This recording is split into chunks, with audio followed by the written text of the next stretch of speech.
저는 춘천교구 사회복지 사회사목을 담당한 김학배 안젤로 신부입니다. 오늘 먼저 어버이날을 맞아 온 세상의 부모님들께 존경과 감사의 인사를 보냅니다. 이렇게 부모님들을 찾아뵈어야 할 시간에 신부님들도 부모님께 못 가고 여기에 오시게 해서 죄송합니다. 또한 멀리서 저희의 시국미사의 연대를 위해 와주신 교우님들, 그리고 수도자님들, 그리고 신부님들께 감사의 인사를 올립니다. 또 지역의 정서상 시국미사 하기 어려운 점이 많은데도 저희의 청에 선뜻 본당에서 미사를 해주신 애마골 본당 신자들, 그리고 본당 신부님께도 감사드립니다. 저는 지난 주간에 주교님을 모시고 주교회의 미나이 연수를 하고, 토요일에는 혼인 주례를 하고, 그리고 어제 주일에는 주문인 본당에서 특강을 하는 등 교구청의 소임을 하는 아주 평범한 사제입니다. 오늘 이 자리에는 길 위에서 평생을 보내신 여기 신부님들께서 당연히 서서 강론을 해주셔야 하는데, 이런 부끄러움에도 불구하고 제가 이 강론 때에 선 것은 주님께서 저에게 맡기신 예언직의 소명을 피할 수 없었기 때문입니다. 부끄럽게도 저의 사제서품 성구는 내가 너를 누구에게 보내든지 너는 가야 하고 무슨 말을 시키든지 하여야 한다는 에레미야 예언서 1장 7절의 말씀입니다. 이 말씀을 실행하기 위해 부끄럽지만 이 자리에 썼습니다. 혹여 이 자리에 저와 생각이 다른 분들도 계시리라고 생각합니다. 그래도 오늘만큼은 이 많은 사제들이, 수도자들이 이 자리에 왜 모였는지 마음을 열고 들어보시는 시간이 되셨으면 합니다. 저는 지난 대통령 선거의 결과를 보면서 저의 지지와는 다른 선택이어서 마음이 아팠습니다. 그럼에도 불구하고 지난 탄핵의 역사가 되풀이되는 것을 원하지 않았기에 진심으로 윤석열 정부가 성공하기를, 아니 임기만이라도 잘 맞춰주기를 기도까지 했습니다. 그런데 취임 후에 생기는 일련의 문제들이 저의 마음을 흔들었고, 지난해 10월 29일에 이태원 참사를 대하는 태도를 보면서 의심하기 시작했습니다. 우리가 대통령을 뽑고 시장, 구청장을 뽑고 장관과 경찰 주의를 맡기는 것은 최소한 어떠한 처지에 있든지 국민들의 생명을 지키고 안전을 책임져 달라는 국민의 명령입니다.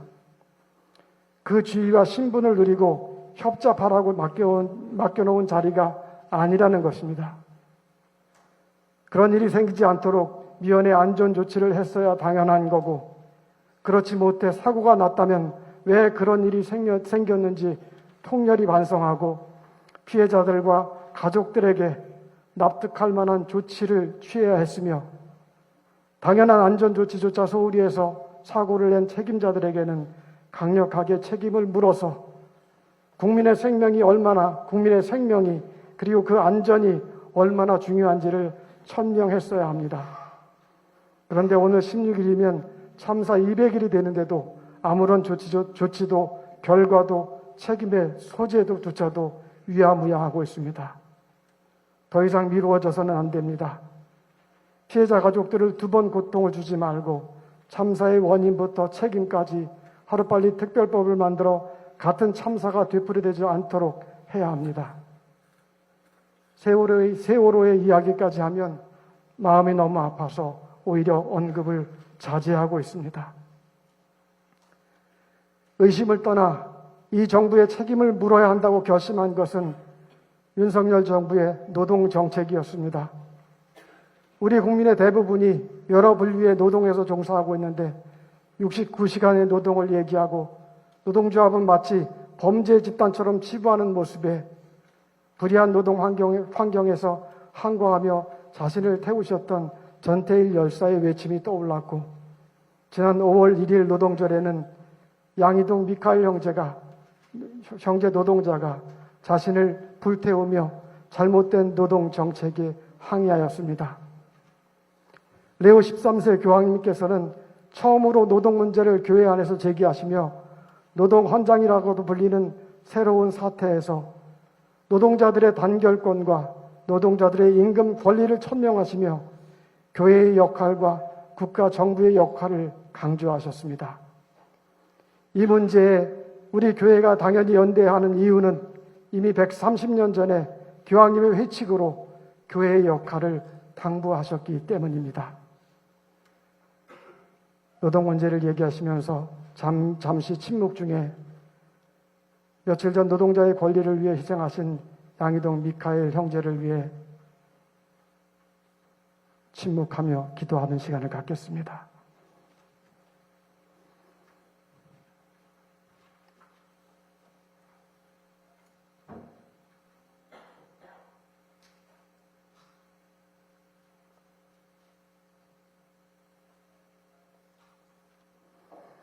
주님, 이 나라 이 땅의 노동자들을 위해 희생한 양희동 미카엘에게 영원한 안식을 주소서.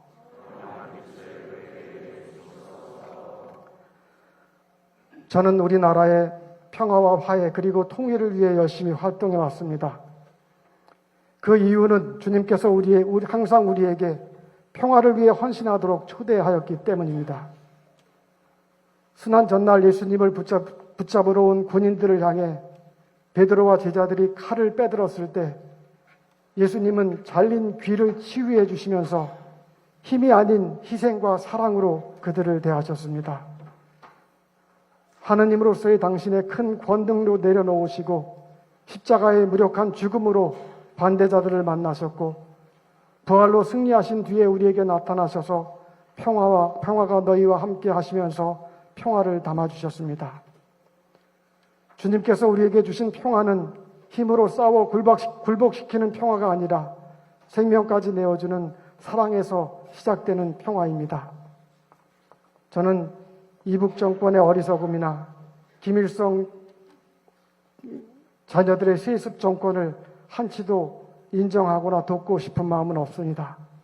그러나 그들의 어리석음 때문에 고통받고 죽어가는 북한의 민중들을 위해서는 내 가진 것 나누어서라도 함께하고 싶고 그들의 변화를 시작으로 이북의 그들의 시작으로 그들 마음에 하느님이 심겨지면 좋겠고 공산으로 고착되어 버린 북한 정부에도 변화가 되었으면 했습니다.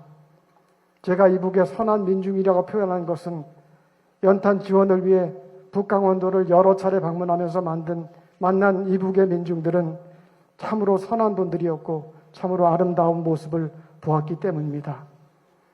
그러나 작금의 정부는 전쟁을 불쌍한다는 표현마저 서슴지 않으며 평화보다는 대결의 국면으로 치닫고 있고 그 명분을 얻기 위하여 마치 미국이 구원자인 양 손을 떨며 내밀고 있습니다. 우리 모두는 이미 알고 있습니다. 미국은 자국의 이익에만 관심이 있지 우리의 평화와 통일에는 조금도 관심이 없습니다. 우리의 평화조차도 그들이 이익과 상통할 때 선심을 쓰듯이 조금 관심을 보일 뿐입니다. 우리의 평화는 우리의 손으로 일궈야 하고 통일을 하더라도 우리 손으로 해야 더 이상 전쟁이 아닌 참된 평화를 시작할 수 있습니다.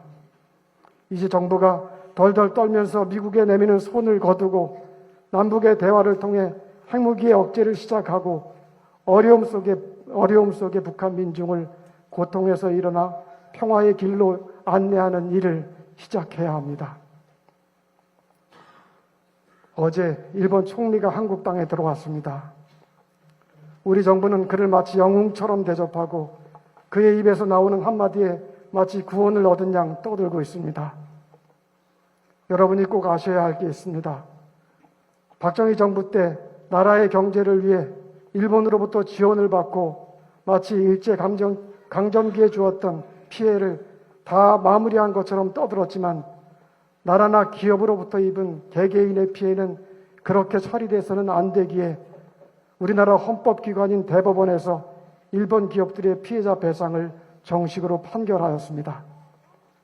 우리 사법부와 행정부가 분리되어 있어서 당연히 사법부의 결정을 존중해야 함에도 불구하고 윤석열 정부는 스스로 나서서 배상을 우리 기업들에게 떠넘기고 마치 한일 문제가 해결된 듯이 떠들어대고 있습니다.